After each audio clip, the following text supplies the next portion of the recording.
साथियों नमस्कार, स्वागत है आप सभी लोगों का। आज हम बात करेंगे भारत में बना दुनिया का पहला नैनो यूरिया प्लांट के बारे में और जानेंगे यह क्या होगा, क्या है नैनो यूरिया प्लांट और इसके क्या फ़ायदे हैं, हम इन सभी के बारे में।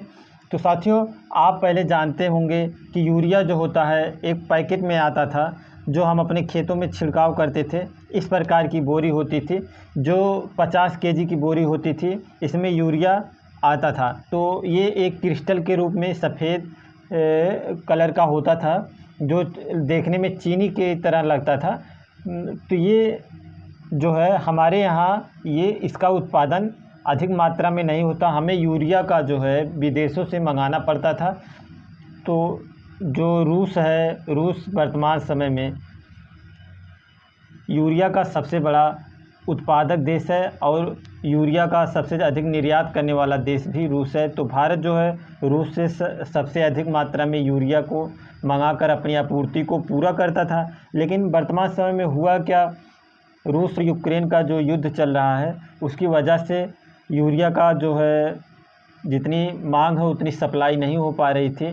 तो कहते हैं कि जहाँ समस्या होता है वहीं पर उसका समाधान भी होता है। तो उसी प्रकार से जैसे जब हमें यूरिया नहीं प्राप्त हो रही थी, तो ठीक तरह से नहीं मिल पा रहा था, तो हमारे देश के वैज्ञानिकों और जो हमारे देश की एक कंपनी है इफ़को के बारे में साथियों आप सभी लोग जानते होंगे। इफ़को का अगर हम फुल फॉर्म की बात करें तो इफ़को का पूरा नाम क्या है साथियों, तो इसका जो पूरा नाम है साथियों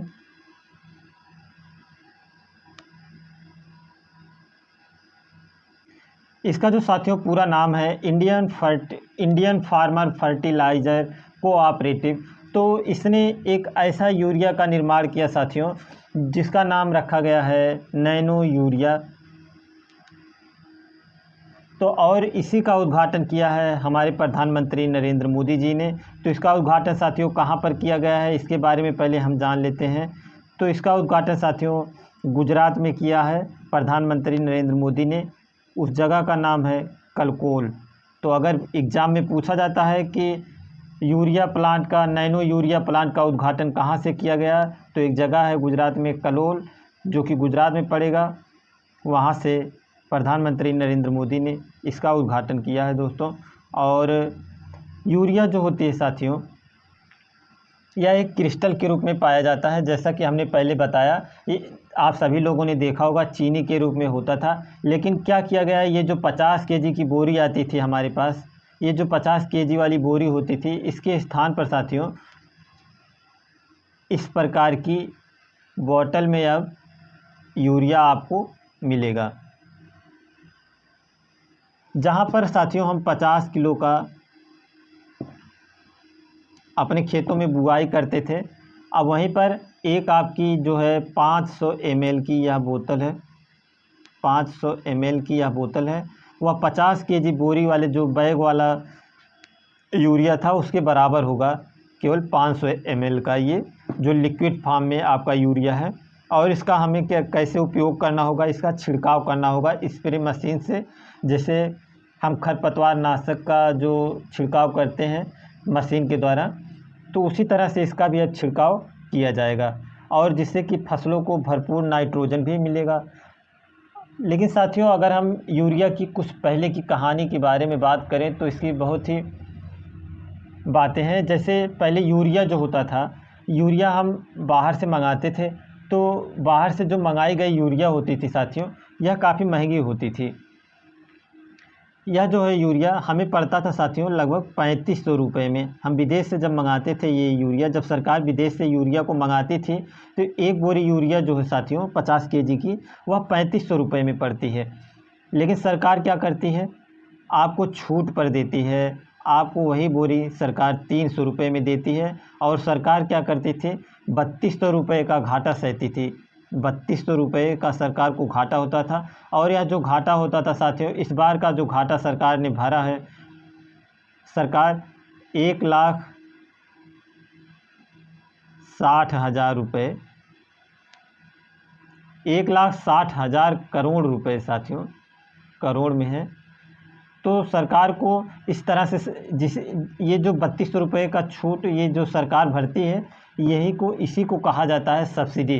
तो सरकार हमें सब्सिडी पर जो देती है 300 रुपये, 3500 का सामान खरीद करके, यानी 3500 का यूरिया खरीद करके सरकार हमें 300 रुपये में देती है और 3200 रुपये खुद अपने पास से भरती है। तो यही जो था सब्सिडी कहलाता है। और इस बार सब्सिडी के रूप में सरकार ने 1,60,000 करोड़ रुपए सरकार ने अपने पास से दिए हैं। तो इस प्रकार की जो समस्या होती थी, तो जो ये यूरिया 3500 की आती थी साथियों, इसका यूरिया का उपयोग कहाँ कहाँ और होता है। तो यूरिया का जो सब्सिडी सरकार देती है केवल किसानों के लिए देती थी। लेकिन क्या होता था 2014 से पहले तक या 14 के बाद तक, इधर जब से एनडीए सरकार बनी है, यानी प्रधानमंत्री नरेंद्र मोदी जब से प्रधानमंत्री बने हुए हैं, तब से क्या होता था कि यूरिया की कालाबाजारी बहुत अधिक मात्रा में होती थी। तो इस काले बाजारी को रोकने के लिए साथियों सरकार जो है काले बाजारी को रोकने के लिए साथियों सरकार ने क्या किया था, नीम कोटेड कर दिया था, नीम का लेप चढ़ा दिया गया था। जो ये बैग वाली यूरिया होती थी क्रिस्टल के रूप में, इस पर एक प्रकार का नीम का लेप चढ़ा दिया गया था, जिससे जो कंपनियों में इसका उपयोग सब्सिडी वाले यूरिया का प्रयोग कर लेते थे कंपनी वाले। और जैसे उधर बिहार साइड में हुआ, जो नेपाल बॉर्डर से लगे हुए ज़िले हैं, और इधर यूपी का जो एरिया गोरखपुर बेल्ट का जो नेपाल से लगता है, तो यहाँ के लोग क्या करते थे, सब्सिडी वाली यूरिया 300 रुपये में ख़रीद कर, और नेपाल को, जैसे नेपाल भी अगर विदेशों से ख़रीदता तो उसे भी 3500 रुपये पड़ता, लेकिन क्या होता था नेपाल 2000, 2500, इतने 3000 तक में भी ख़रीद लेता था, तो उसका भी फ़ायदा होता था। और जो काला बाज़ारी अपने यहाँ के लोग करते थे वो भी 8-10 गुना फ़ायदा पा जाते थे। 300 रुपये का ख़रीद करके अपने यहाँ से सब्सिडी वाला यूरिया अगर वो 2500 या 3000 या 2000 तक का बेच लेते थे तो काफ़ी फ़ायदा उन्हें हो जाता था। तो इन सभी को रोकने के लिए सरकार ने इस पर क्या किया, यूरिया पर नीम का लेप चढ़ा दिया। तो नीम का लेप चढ़ाने से साथियों जो यूरिया होता था वह तो केवल खेतों में अच्छी तरह से काम कर पाता था, और खेतों में फसलों के उत्पादन में भी काफ़ी वृद्धि की। और जो फसलों की जड़ें होती थी, कभी कभी एक होता है जो उसमें कीड़े लग जाते हैं जिसे देवका बोला जाता है, तो ये सब कीड़ों से बचाने के लिए भी नीम कोटेड का जो नीम का लेप होता था काफ़ी मदद किया।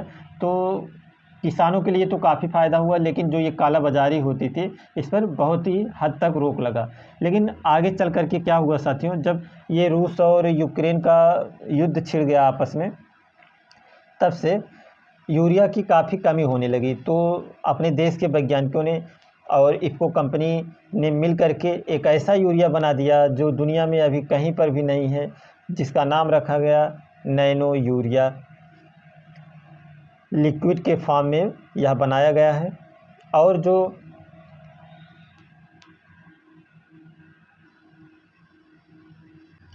यूरिया में साथियों NPK पाया जाता है। यहाँ आप जैसे बोरी पे देखते भी होंगे, ये तो DAP का हुआ। NPK जो कहाँ चला गया, यहाँ आप देखेंगे जो NPK होता है यह क्या होता है, इसके बारे में भी थोड़ा जान लेते हैं। जो यूरिया होता है, यूरिया में सबसे अधिक मात्रा में जो है नाइट्रोजन पाया जाता है, नाइट्रोजन की पूर्ति करता है यूरिया।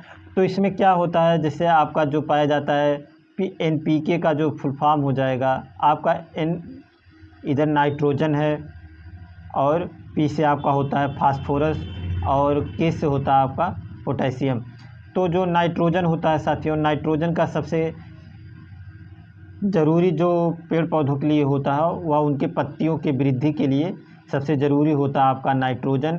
और अगर बात करें फास्फोरस जो होता है, तो फास्फोरस जो है फूलों के वर्धक में काम करता है, यानी फ्लावर बूस्टर के रूप में प्रयोग किया जाता है। और जो इसमें NPK यानी जो यूरिया की बोरी में पाया जाता है, यूरिया में NPK जो पाया जाता है, और उसमें पोटेशियम जो होता है साथियों, पोटेशियम जो रूट होती हैं, जड़ें जो होती हैं, उनको मजबूती प्रदान करता है। तो इस प्रकार से साथियों आप लोगों ने यूरिया के बारे में समझा होगा।